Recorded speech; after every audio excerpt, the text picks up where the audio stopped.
A saúde é um dos setores mais difíceis e mais sensíveis da sociedade, porque jogamos com a vida das pessoas, ou seja, jogamos com o nosso coração.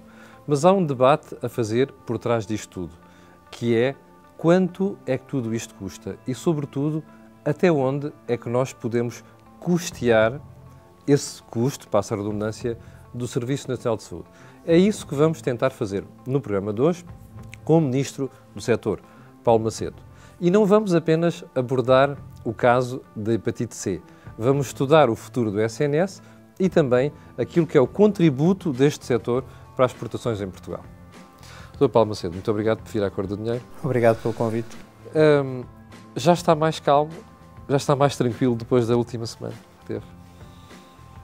A última semana foi bastante complexa, como tem sido estes meses, mas na saúde nós temos sempre casos muito complexos. A saúde é aquilo que mais preocupa os portugueses, eu costumo dizer, a par do emprego. E depois, como temos ainda um conjunto de pessoas reformadas, idosas, etc., portanto, eu diria que é o assunto que mais atrai as atenções e justamente porque as pessoas têm uma preocupação com a sua saúde, se têm proteção. Por outro lado, tivemos episódios que são de lamentar. A saúde, de facto, tem sempre associado, por natureza, um conjunto de adversidade, não é? Ou seja, os profissionais de saúde lidam com a adversidade, que é a doença. E, portanto, a doença no seu caso extremo, que muitas das vezes leva aos óbitos, e isso, obviamente, são aspectos que há que lamentar. Vamos recuar às últimas 2 semanas. Não acha que houve alguma inabilidade política do Governo ao lidar com este caso? Ou seja, se tivesse, por exemplo, adiado aquela audição parlamentar, sabendo que o acordo já estava praticamente negociado, isto não teria ajudado a passar uma imagem diferente para a opinião pública? Eu admito que sim, mas a nossa preocupação naquele momento era pura e simplesmente conseguirmos encerrar o acordo que vínhamos a negociar há meses, que teve uma aceleração no ano de 2015, portanto nos finais de dezembro, quando tivemos uma perspectiva diferente com a empresa, ou seja, de tratar um conjunto de milhares de pessoas em vez de, como estávamos até aí, a conversar em tratar apenas os casos mais urgentes e umas centenas de pessoas. E depois de também, enfim, a empresa ter aceite algumas das nossas condições, uma negociação há sempre cedências de parte a parte, mas houve aspectos muito importantes que, para serem autorizados, houve que consultar as instâncias internacionais da empresa e a sua vinda a Portugal do seu responsável. Portanto, se quer que lhe diga, obviamente teria sido tudo melhor se tivesse sido mais cedo, não tanto por causa da Comissão Parlamentar, mas por causa do medicamento chegar mais depressa às pessoas. Vamos centrar-nos na questão do acordo. Eu não lhe vou pedir que me diga quanto é que nós vamos pagar, mas já aqui um aspecto que me parece importante, que é, tendo em conta que nós vamos poder tratar um universo de 13 mil pessoas, imagina a seguinte situação.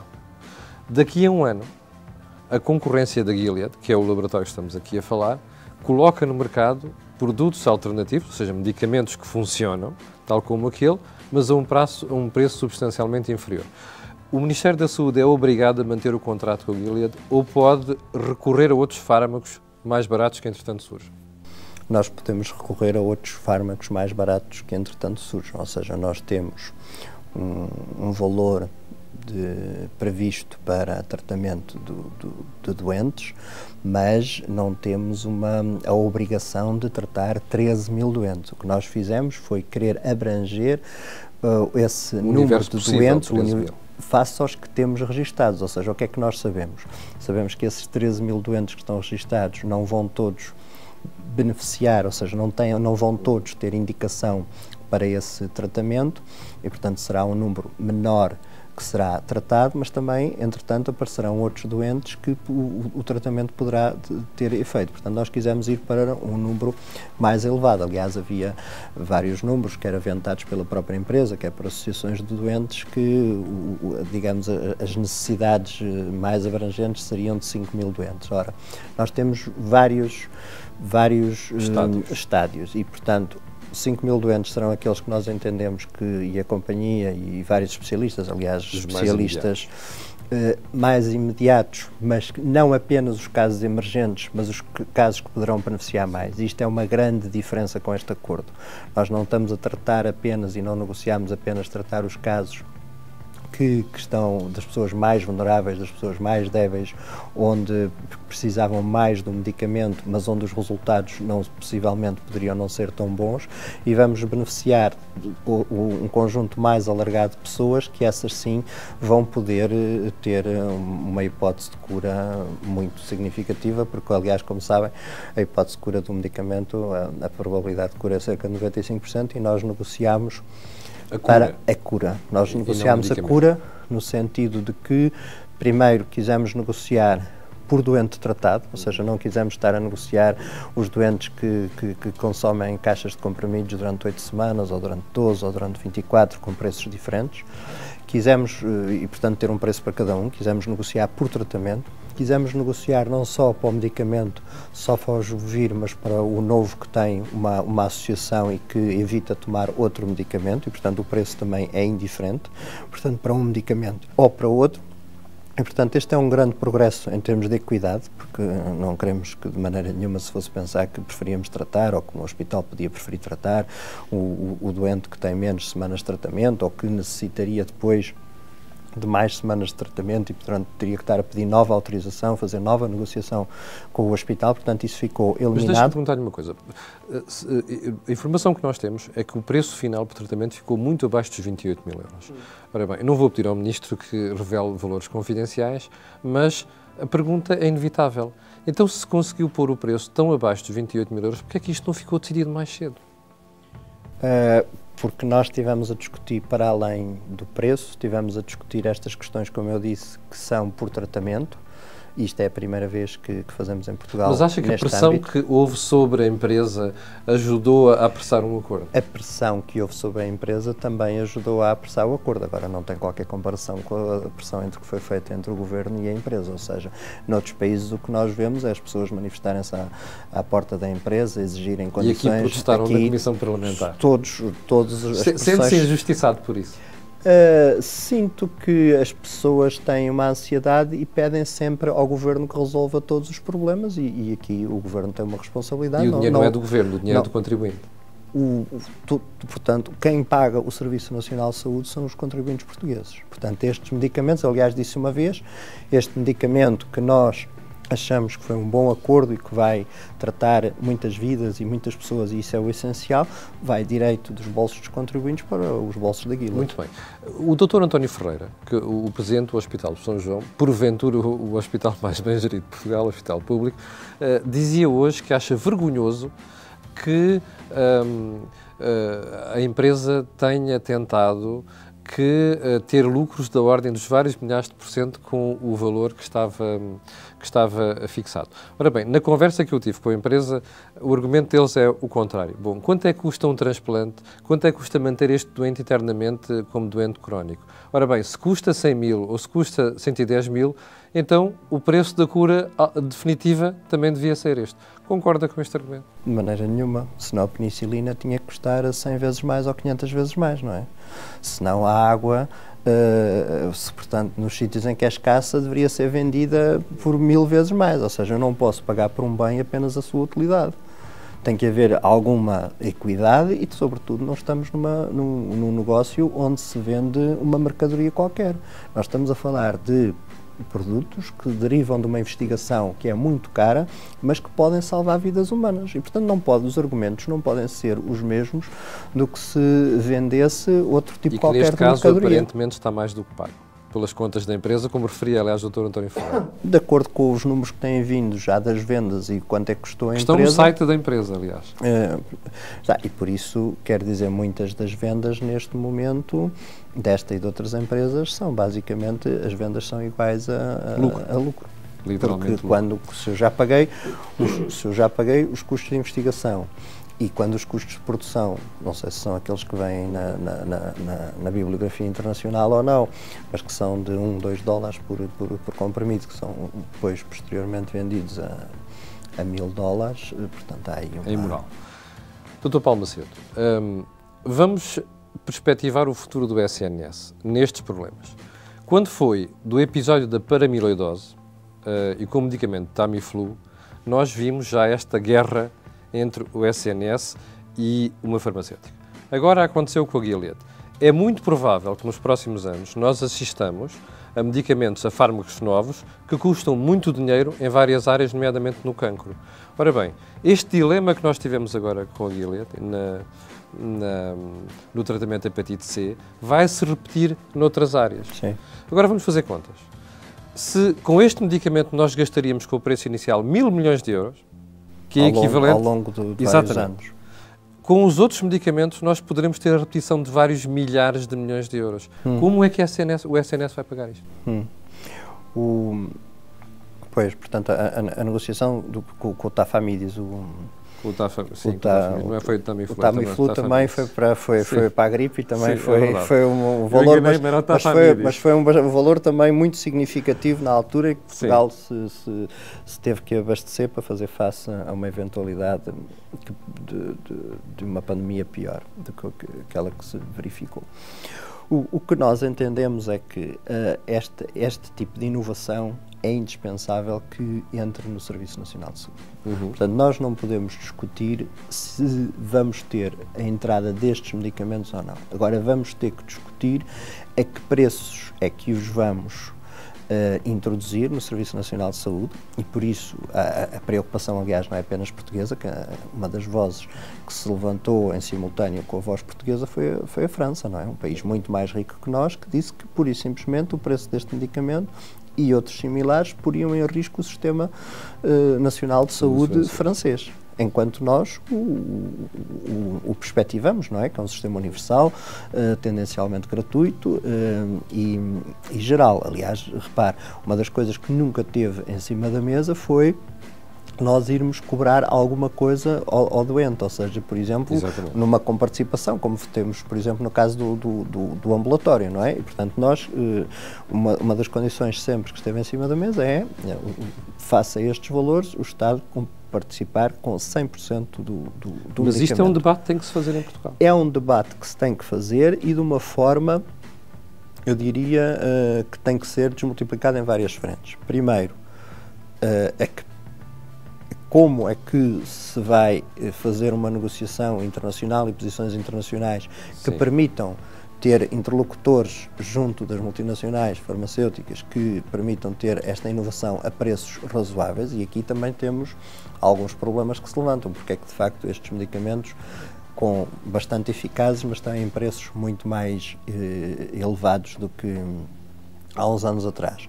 Porque as multinacionais têm medo das quebras de patentes por alguns países, têm medo que, portanto, em vez de expressarem a investigação ao longo de 10 anos da patente, ou 12, ou o que fosse, querem basicamente maximizar no primeiro ano ou no segundo ano, que é para ter a certeza que têm o encaixe. Não era importante ter o Partido Socialista envolvido nesta conversa sobre como é que vamos enfrentar este problema? Tem que se ter de certeza os partidos e os principais partidos neste sentido, quer dizer, nós vamos ter que lidar, como disse, com outros medicamentos nos próximos meses e nos próximos anos. Felizmente, porque por um lado é um bom sinal, não é? Vamos ter medicamentos muito eficazes que curam. Por outro lado, temos que discutir como é que podemos tê-los a preços mais razoáveis e, por outro lado, temos que discutir se temos que ter outras fontes de financiamento adicionais. Muito bem. O Dr. Paulo Macedo, antes de passarmos para a análise da indústria farmacêutica, que me parece muito interessante, deixe-me fazer-lhe uma pergunta muito simples. O Dr. Adalberto Campos Fernandes dizia há dias na Antena 1 que o Dr. Paulo Macedo, como Ministro, não reformou nada no SNS. E dizia que se perdeu aqui uma excelente oportunidade, até porque Portugal cortou mais do que a Troika tinha dito. Isto é verdade? Estes cortes? Não. Ou seja, nós fizemos vários tipos de reformas importantíssimos e eu vou já tratar disso. Mas a primeira grande aspecto da nossa governação foi salvar o SNS. Ou seja, nós o que estávamos era numa situação em que nos queriam cortar os fornecimentos. Não era querer-nos vender novos medicamentos e fazer acordos de dezenas de milhões de euros connosco, não é? Portanto, a nossa posição hoje é totalmente diferente perante os credores, portanto, perante a indústria, e a sustentabilidade das nossas unidades, em termos de futuro, é totalmente diferente do que aquela que tínhamos. Portanto, o primeiro aspecto foi salvar o SNS no sentido de o manter a funcionar, no sentido de dar resposta. Depois, em termos de reformas, e fazê-lo com uma equidade, ou seja, por exemplo, é um disparate total dizer que os cortes foram cegos, quando toda a gente depois vem a seguir dizer que o maior corte foi na indústria farmacêutica. Ou seja, eu não posso estar a dizer a mesma coisa e o seu contrário, não é? Sim. Portanto, quer dizer, primeiro diz, os cortes foram cegos, mas o maior corte foi na indústria farmacêutica, e a seguir por acaso foi nas farmácias, e a seguir por acaso foi nos dispositivos clínicos. Portanto, os cortes foram totalmente assimétricos. Porque, dentro dos stakeholders, houve que fazer escolhas. Nós escolhemos que quem deveria ser menos sobrecarregado, como se viu, foram os utentes, que tiveram um incremento de taxas moderadoras, mas que foi mais que compensado pela baixa dos medicamentos. Portanto, os portugueses ficaram a beneficiar em termos daquilo que pagavam e de que pagam pela sua saúde. E não há nenhum português hoje em dia que não sinta que os medicamentos estão mais baratos. Por outro lado, em termos de reformas, quer dizer, uma reforma mais ampla do que nós fizemos na política do medicamento, nunca foi feita antes em Portugal. Depois há reformas que as pessoas minimizam. Por exemplo, o que nós legislamos, por exemplo, em termos de transparência e de conflitos de interesses. Ou seja, quando nós pomos a obrigatoriedade de haver incompatibilidades, de haver declarações de valores, etc., estamos a fazer das reformas mais importantes no sentido de maior transparência, de maior concorrência no mercado, e isso não é pouco. Deixe-me agora irmos para a parte económica da saúde. Nós temos 3 grandes déficits em Portugal. O déficit energético, o déficit alimentar e o déficit na área de farmacêutica. Nós temos tido ganhos nesta área nos últimos anos. Nós, na área farmacêutica, temos vindo a estabilizar o valor da despesa pública. Ou seja, nós gastamos cerca de 2 mil milhões de euros, um pouco mais, em medicamentos. Ou seja, a parte que o Estado comparticipa. Quer a parte que o Estado comparticipa a 100% na área hospitalar, quer a parte que o Estado comparticipa em diversas... Mas eu, quando falava do déficit, era da nossa relação entre importações e exportações. Temos mais empresas a trabalhar nessa área. Nós temos, felizmente, boas empresas quer a produzir e a exportar na área farmacêutica, mas também na área dos dispositivos clínicos e, sobretudo, também na área da prestação de serviços. Ou seja, em 2014, falta apurar os dados para o ano inteiro, mas o que se espera era um crescimento a 2 dígitos. No primeiro semestre de 2014 tivemos um dos maiores crescimentos enquanto setor. O que é um bom sinal. O que é um bom sinal, e o setor da saúde exporta mais de 1.000 milhões de euros em valor, o que é mais do que exporta, por exemplo, o setor dos vinhos, ou que mais do que exporta, por exemplo, o setor da cortiça. E de produtos que são diferenciados, que têm elevados índices de qualidade, quer dizer que são de empresas que foram acreditadas e quer dizer que competem nos mercados internacionais nesta área tão aguerrida como é a indústria farmacêutica e os dispositivos. Para terminar esta conversa, eu não resisto a fazer-lhe uma pergunta. A área da saúde é a única onde há pleno emprego e pluriemprego em Portugal. Isto é uma coisa fantástica. A pergunta que eu lhe gostava de fazer é: os médicos criam artificialmente uma situação de escassez? Nós temos uma área de pleno emprego na área médica. Sim. Não temos pleno emprego noutras áreas. Agora temos das taxas de emprego na saúde das mais elevadas de qualquer outro setor em Portugal. Mais do que nas áreas das economias, das advocacias, das arquiteturas. Enfim, porquê? São pessoas bastante diferenciadas que o país precisa e que também têm a sua procura em termos internacionais. Nós, de facto, temos escassez por exemplo, de médicos em determinadas especialidades. Nós contratamos todos os médicos que existem disponíveis. Mas isso não é intencional? Eu acho que há efeitos ao longo dos anos, não é? Ou seja, acho que há efeitos, por exemplo, que nós temos algumas especialidades onde temos um número suficiente de especialistas, como, por exemplo, cirurgiões, que é uma especialidade. Mas outras não. Onde, por exemplo, anestesistas, temos uma falta enorme que, inclusive, compromete toda a cirurgia. Exatamente. Porquê? Porque nós, hoje em dia, no Serviço Nacional de Saúde, felizmente, temos melhores blocos operatórios do que tínhamos, temos menos tempo para as cirurgias, porque aumentámos muito a cirurgia de ambulatório, temos enfermeiros e equipas altamente diferenciadas, mas depois faltam-nos os anestesistas. E esta falta, esta escassez, de facto, que bloqueia o processo todo e pode, inclusive, a curto prazo, comprometer-nos o número das cirurgias. E, portanto, estamos a trabalhar no sentido de ver como é que podemos fazer mais pessoas acederem a esta especialidade para haver especialistas que possam servir as necessidades dos portugueses. Sr. Ministro, muito obrigado por ter vindo à Corda de Dinheiro. Muito obrigado pelo convite. Quanto a si, fique por aí. Daqui a pouco vamos ter o Pedro Santos na rubrica de aconselhamento e já sabe, se tiver dúvidas ou questões para colocar, pode recorrer ao nosso Twitter ou ao Facebook e deixar lá as sugestões ou mesmo as críticas. Até já.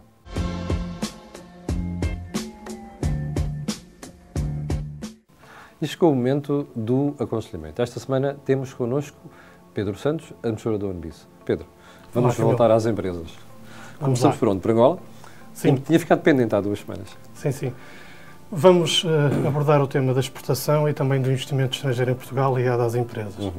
Então, Camilo, como ficamos pendente do tema de Angola e dos riscos que existem neste momento, cambiais, transferências de capital para Portugal... O orçamento da despesa foi reduzido num terço. Exatamente.